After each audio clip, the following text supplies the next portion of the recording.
নমস্কার বন্ধুরা, বং ফুডিজ আপের আরও একটি নতুন রেসিপির পর্বে আপনাদের সকলকে স্বাগত জানাই। আমার আজকের রেসিপি সুজির মোহনভোগ।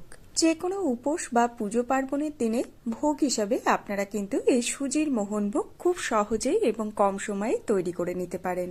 আর এটি খেতেও কিন্তু খুবই সুস্বাদু হয়। তবে ঠিক কিভাবে বানিয়ে নেবেন চলুন দেখে নেওয়া যাক সেই রেসিপি আমার আজকের পর্বে। মোহনভোগ তৈরি করে নেওয়ার জন্য প্রথমেই আমি একটি প্যানের মধ্যে অ্যাড করে দিচ্ছি 1/2 লিটার ফুল ক্রিমযুক্ত দুধ। ফুল ক্রিমযুক্ত দুধই এখানে ব্যবহার করে নেওয়ার চেষ্টা করবেন, তবে হাতের কাছে না থাকলে আপনারা সেক্ষেত্রে টোন্ড মিল্কও ব্যবহার করে নিতে পারেন। দুধ উতলে আসা অবধি আমি গ্যাসের ফ্লেম হাইতে করে রেখেছিলাম। এবারে আমি ফ্লেম লোতে করে দিচ্ছি এবং 5 থেকে 7 মিনিটের জন্য দুধটিকে লো ফ্লেমে ফুটিয়ে একটু ঘন করে নিচ্ছি। এই ফাঁকেই পাশের চুলোতে একটি প্যানের মধ্যে অ্যাড করে দিচ্ছি 2 চা চামচ পরিমাণে ঘি। ঘি হালকা গরম হয়ে এলে এতে অ্যাড করে দিচ্ছি 2 ভাগ করে নেওয়া 8 থেকে 10টি কাজু বাদাম। গ্যাসের ফ্লেম লোতে রেখে 1 মিনিটের জন্য কাজু বাদামটিকে নাড়াচাড়া করে হালকা ভেজে নিচ্ছি। 1 মিনিট পর যখন দেখবেন কাজু বাদামের গায়ে এরকম হালকা সোনালী রং ধরে গিয়েছে, তখনই এতে অ্যাড করে দিচ্ছি 15 থেকে 20টির মতো কিশমিশ। লো ফ্লেমে এবারে কাজু এবং কিশমিশগুলিকে আরও 30 থেকে 40 সেকেন্ডের মতো নাড়াচাড়া করে ভেজে নেওয়ার পর দেখুন কিশমিশগুলি কিন্তু বেশ ফুলতে শুরু করে দিয়েছে। আর এই পর্যায়ে আমি এগুলিকে একটি পাত্রের মধ্যে নামিয়ে নিচ্ছি। আপনারা যারা আমার এই ভিডিও দেখছেন তারা কোন রাজ্য থেকে দেখছেন বা কোন দেশ থেকে দেখছেন এবং আমার ভিডিও আপনাদের কেমন লাগে আমাকে কমেন্ট বক্সে কিন্তু অবশ্যই কমেন্ট করে জানাবেন। সমস্ত কাজু কিশমিশগুলিকে নামিয়ে নেওয়ার পর প্যানের মধ্যে যে অল্প কিছু ঘি বাঁচা রয়েছে তার মধ্যে অ্যাড করে দিচ্ছি মেজারিং কাপের 1/2 কাপ পরিমাণে সুজি। গ্যাসের ফ্লেম লোতেই রেখে 1 থেকে 2 মিনিটের জন্য সুজিটিকে নাড়াচাড়া করে ভেজে নিচ্ছি। খুব কম সময়ের মধ্যেই কিন্তু সুজির এই মোহনভোগ তৈরি করে নেওয়া যায় আর এটি খেতেও কিন্তু অপূর্ব হয়। লো ফ্লেমে 2 মিনিটের জন্য সুজিটিকে নাড়াচাড়া করে ভেজে নেওয়ার পর এর মধ্যে অ্যাড করে দিচ্ছি মেজারিং কাপের 1/4 কাপ পরিমাণে ঘি। আমি এখানে 1/2 কাপ সুজির মোহনভোগ তৈরি করে নিচ্ছি, তাই ঠিক তার অর্ধেক মানে 1/4 কাপ ঘিয়ের ব্যবহার করে নিয়েছি।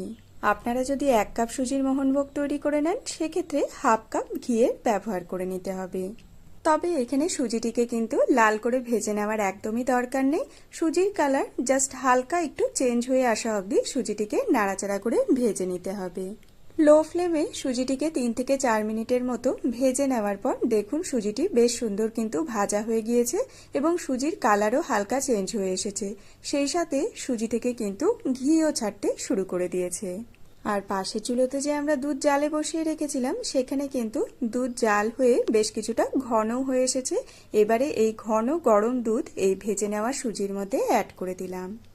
এবারে গ্যাসের ফ্লেম হাইতে করে দিচ্ছি এবং হালকা হাতে সবকিছু একবার একটু নাড়াচাড়া করে মিলিয়ে নিয়ে এর মধ্যে অ্যাড করে দিচ্ছি মেজারিং কাপের 1/2 কাপ পরিমাণে চিনি। এখানে আমি যতটা সুজি ব্যবহার করেছি ঠিক ততটাই কিন্তু চিনির ব্যবহার করে নিয়েছি। 4টি এলাচের ভেতরের দানাগুলিকে আমি ভালো মতো গুঁড়িয়ে নিয়েছিলাম, সেটিকেও এর মধ্যে অ্যাড করে দিলাম। এবারে হাই ফ্লেমে কন্টিনিউ নাড়াচাড়া করে দুধ পুরো শুকিয়ে আসা অবধি সুজিটিকে রান্না করে নিচ্ছি। মোটামুটি 4 থেকে 5 মিনিট হাই ফ্লেমে সুজিটিকে রান্না করে নেওয়ার পর দেখুন সুজি কিন্তু সমস্ত দুধ টেনে নিয়েছে, সেই সাথে সুজি থেকে কিন্তু ঘিও ছাড়তে শুরু করে দিয়েছে। এখানে আমি 1/2 কাপ সুজির জন্য 1/2 কেজি দুধের ব্যবহার করে নিয়েছি, তবে আপনারা যদি 1 কাপ সুজির মোহনভোগ বানিয়ে নেন সেক্ষেত্রে 1 কেজি দুধের ব্যবহার করে নিতে হবে। এই পর্যায়ে আমি গ্যাসের ফ্লেম লোতে করে দিচ্ছি এবং এতে অ্যাড করে দিচ্ছি আগে থেকে ভেজে রাখা কাজু এবং কিশমিশ। এবারে লো ফ্লেমেই 1 মিনিটের জন্য সবকিছু একসাথে নাড়াচাড়া করে মিলিয়ে নিচ্ছি। তাহলেই রেডি আমাদের সুজির মোহনভোগ। যে কোনো পুজোর দিনে আপনারা ঠাকুরের ভোগ হিসেবে কিন্তু এই সুজির মোহনভোগ বানিয়ে নিতে পারেন। আমার আজকের এই ভিডিওটি যদি আপনাদের ভালো লেগে থাকে একটি লাইক দিয়ে আমাকে উৎসাহিত করবেন এবং কমেন্ট করে জানাবেন কেমন লাগলো। চ্যানেলে নতুন বন্ধু হলে সেই সাথে চ্যানেলটিকে সাবস্ক্রাইব করে পাশে থাকা বেল আইকনটি প্রেস করে আমার পাশে থাকার একান্ত অনুরোধ রইল। যদি আপনারা ভিডিওটি ফেসবুক পেজ থেকে দেখে থাকেন পেজটিকে ফলো করার একান্ত অনুরোধ রইল। আজকের মতো তাহলে এই পর্যন্তই বন্ধুরা, দেখা হবে অন্য একটি নতুন ভিডিওর সাথে অন্য আরেকদিন। সবাই খুব খুব ভালো থাকবেন, সুস্থ থাকবেন। ধন্যবাদ।